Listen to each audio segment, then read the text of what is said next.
formateado de tal forma que al usuario le aporte un sentido. O sea, tiene que tener un sentido para el usuario esa información. Con los 3 elementos siguientes se hace justo esto.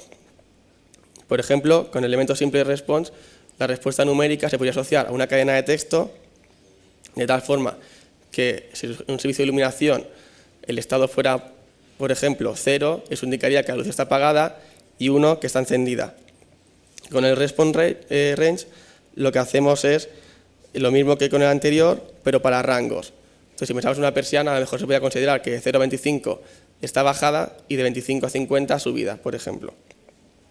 El response, por último, sería para aquellos casos donde la respuesta numérica que aporta la consulta sí que tiene ya un valor. Por ejemplo, en un termostato, la temperatura, si recibes un 21, sabes que son los grados, pero el usuario un 21 no le dice nada. Por tanto, habría que encapsular esta respuesta en un mensaje que fuera coherente para el usuario, de tal forma que si recibe un 21, le dijera para el usuario el mensaje fuera la temperatura es de 21 grados. En cuanto a la gestión de la interfaz de usuario, en esta lo que se describen son lo que hemos llamado listas de navegación, las cuales se definen utilizando el elemento navigation y debe ser considerado en verdad como un elemento contenedor de otros elementos. Así pues, el elemento navigation contendría elementos menú y lanzador, launcher en esta transparencia. El menú sería el punto de acceso a través del cual el usuario podría llegar a otras listas de navegación. Mientras que el elemento lanzador, como hemos dicho antes, sería el nexo entre ambas descripciones, la de la interfaz de usuario y la de los servicios. Por ejemplo, en el árbol que tenéis aquí a la derecha, se correspondería a una representación de lo que sería la descripción de la interfaz de usuario y vemos que hay en el árbol, en la rama de la izquierda, un elemento que se llama, que sería luz 1, sería un elemento lanzador, y si ese elemento, por ejemplo, estuviera definido como perteneciente al servicio de iluminación, cuando el usuario accede a este elemento, lo siguiente que se le presentaría sería la funcionalidad que se definió previamente en el servicio de iluminación, que será descrito obviamente en la otra descripción. Como puede verse en el árbol, el elemento raíz siempre va a ser un elemento navigation, una lista de navegación, la cual puede contener otros elementos, a través de los cuales, como hemos dicho, se accederían a otra lista de navegación, las cuales finalmente contienen los lanzadores.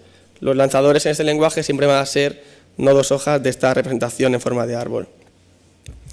Otro elemento del lenguaje sería el elemento launcher, que permite cargar de forma dinámica lanzadores.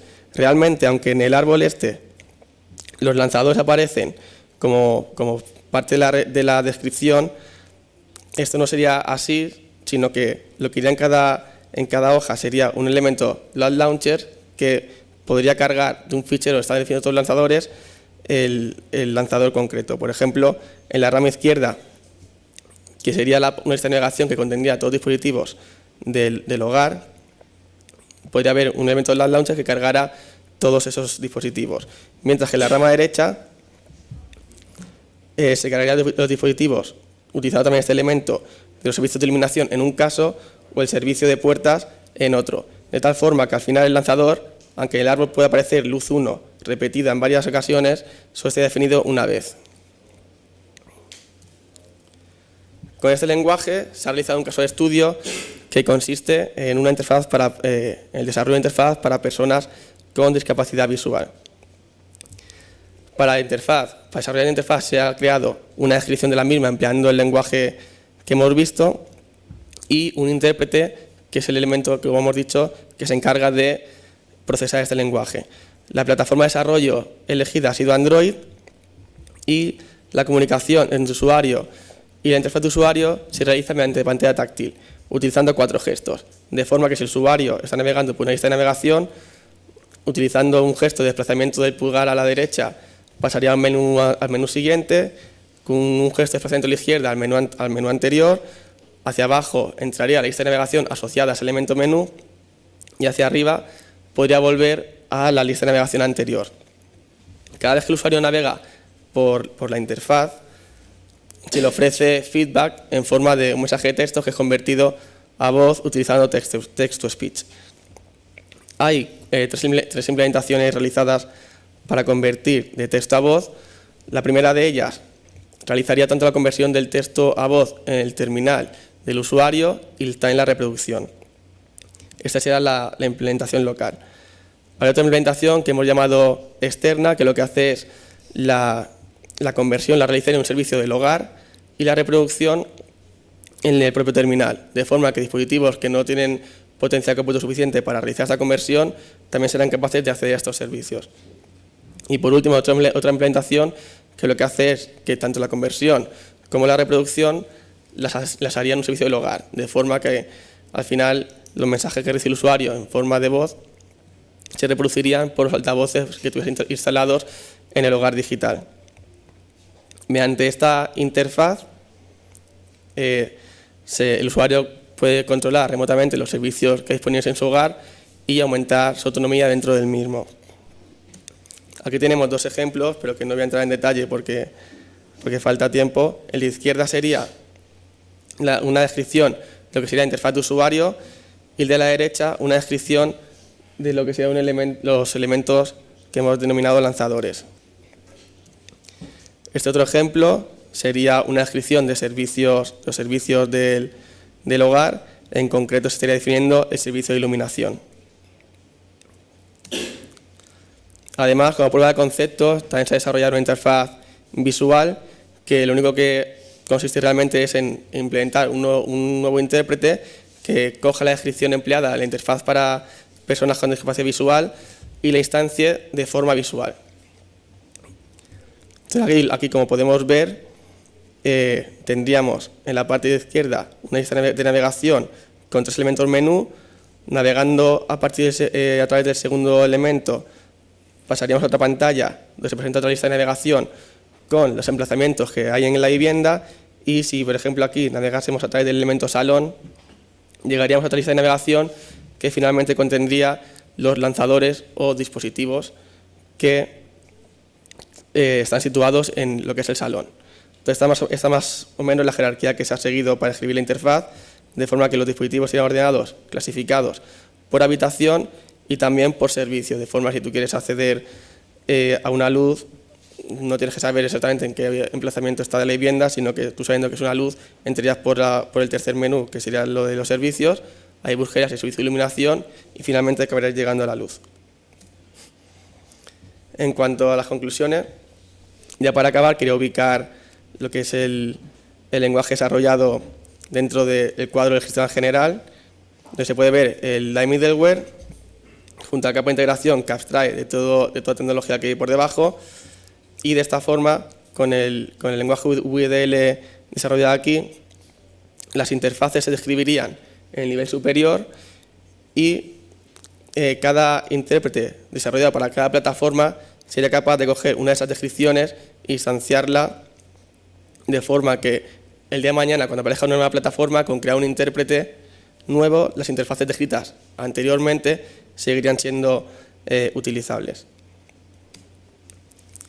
Como conclusiones, mencionar que el lenguaje presentado es suficiente para desarrollar rápidamente las interfaces de usuario para el control remoto de los servicios que encontramos en el hogar digital.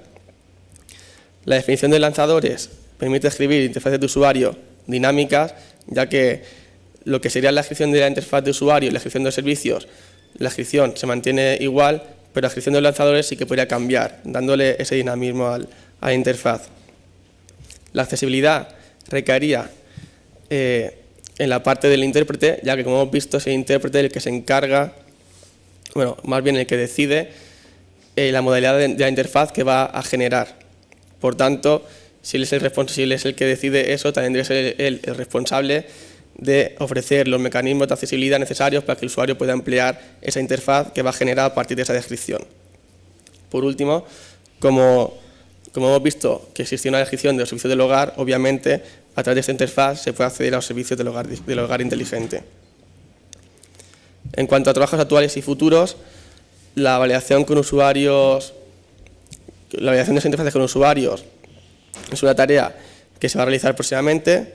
El soporte para otras plataformas también se está trabajando en ello. Para este trabajo la plataforma es Android, pero ya en el grupo estamos trabajando en soporte también en plataformas iOS. En cuanto a los modos de locución, habría que ver, bueno, ya en líneas futuras, los modos de locución habría que ver cómo impacta la accesibilidad del usuario, habría que estudiar nuevos modos de locución, y con esto me refiero a que, como hemos visto antes, la interfaz para personas ciegas, la locución, los mensajes de voz, se realizaban mediante el usuario navegaba de forma implícita a través de la interfaz. Sin embargo, mejor sería más interesante que una vez entre en una lista de navegación, todos los elementos de la interfaz se le dijera mediante una locución al usuario. Habría que ver si esto impacta de forma positiva o de forma negativa sobre la usabilidad. También, como trabajos futuros, habría que enriquecer el lenguaje con nuevos elementos para aumentar su capacidad descriptiva e incorporar otros recursos que no fueran textuales, como gráficos, audio, etcétera, de forma que los intérpretes, a la hora de generar la interfaz, tuvieran más recursos disponibles para crear interfaces más ricas para el usuario. Ya el último punto y termino, sería el soporte de la internacionalización. Actualmente recae en la parte del intérprete, pero esto tiene el problema de que las traducciones que se hagan de las interfaces, cada intérprete es libre de realizarlas de la manera que quiera, de forma que esas traducciones no son reutilizables de un intérprete a otro. El incorporar esta parte al lenguaje haría ya que, efectivamente, entre un intérprete y otro, la traducción pudiera ser la misma y fueran todas reutilizables. Y eso es todo.